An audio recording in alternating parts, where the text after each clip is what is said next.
தற்குறின்ற வார்த்தையை டேர்ம் பண்றீங்கல்ல, அந்த மேடையிலேயே வந்து எம்எல்ஏ எழிலன் அவர்கள் பேசினதும் வைரல் ஆக்கிட்டு இருக்கு. தற்குறின்னு நம்ம அவங்கள சொல்ல வேண்டாம், அவங்களும் நம்ம பகுத்தறிவு சொல்லி வளர்த்து எடுக்கக்கூடிய இளைஞர்கள் தான், அவங்கள நம்ம அப்படியே புறம் தள்ளிட வேண்டாம், பிற்படுத்தப்பட்ட இளைஞர்களை நம்ம அப்படி தற்குறின்னு சொல்லி புறம் தள்ள வேண்டாம். புறம் தள்ளாம பண்றதுக்கு தான் பள்ளிக்கூடத்துல திமுகவுக்கும் பங்கு இருக்கு. இல்ல அதனாலதான் திமுக தான் அந்த பங்கை தான் வந்து என்ன சொல்றாரு, தற்குறியெல்லாம் தலைவராக மாற்றணுன்றதுக்காகத்தான் நான் முதல்வன் ஸ்கீமை கொண்டாந்துருக்காங்க, புதுமை பெண் திட்டத்தை கொண்டாந்துருக்காங்க, வெற்றி நிச்சயம்னு ஒரு ஸ்கீம் கொண்டாந்துருக்காங்க. படித்து விட்டு வேலை இல்லாமல் இருக்கக்கூடியவங்களுக்கு வெற்றி நிச்சயம் ஸ்கீமு. ஓகே, கிட்டத்தட்ட நீங்கள் வந்து ட்ரைனிங் கொடுத்து அதில் 6000 ரூபா 12,500 ட்ரைனிங், 2 ட்ரைனிங் எடுத்தீங்கன்னா முதல் ட்ரைனிங் 6000 ரூபா இன்சென்டிவ், இன்னொரு ட்ரைனிங் எடுத்தீங்கன்னா 12,500 இன்சென்டிவ். ரெண்டையும் முடிச்சிங்க அப்படின்னா உங்களுக்கு உங்கள் தகுதியாகிருவீங்க.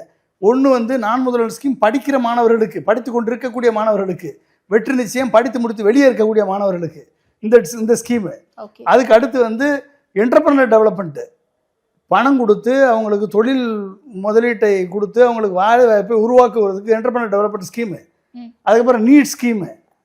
இத்தனையும் கொடுத்து இளைஞர்களை மாணவர்களை இந்த தகுதிப்படுத்தி அவர்களை அறிவார்ந்த சிந்திக்கிறவர்களாக மாற்றுவதற்கு எல்லா முயற்சியும் எடுத்துக்கிட்டு வர்றாரு தமிழக முதல்வர் அரசு, தமிழக அரசு எடுத்துகிட்டு வருது.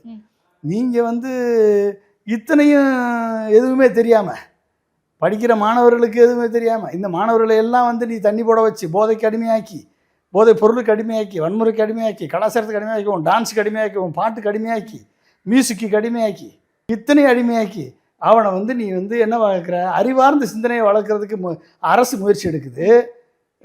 மாபெரும் தமிழ் கனவுன்னு சொல்லி ஒவ்வொரு காலேஜ்லேயும் arts and science, engineering college, அத்தனை காலேஜுக்கும் அறிஞர்களை கூப்பிட்டு போய் அவங்களுக்கு பேச வச்சு நம்பிக்கையை கொடுத்து நீ உன் கனவு காணு, உன் லட்சியத்தை என்ற லட்சியத்தை விதைச்சிக்கிட்டு இருக்கு தமிழக அரசு.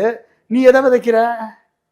நீ நடிகனா எதை விதைச்சிருக்க? இது வரைக்கும் மாஸ்டர் படத்தில் என்னத்தை விதைச்ச? தண்ணி போட்டு விதைச்ச. என்னத்தை விதைச்ச நீ?